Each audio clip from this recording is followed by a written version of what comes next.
हम तो गौरी के लालनवा के बोलावतानी, सुमिरन गावतानी ना। हम तो गौरी के लालनवा के बोलावतानी, सुमिरन गावतानी ना।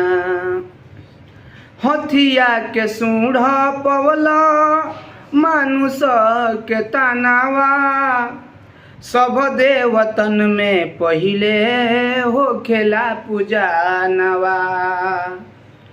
हो हथिया के सूढ़ पवला मानुष के तानावा, सब देवतन में पहिले होखेला पूजा नवा।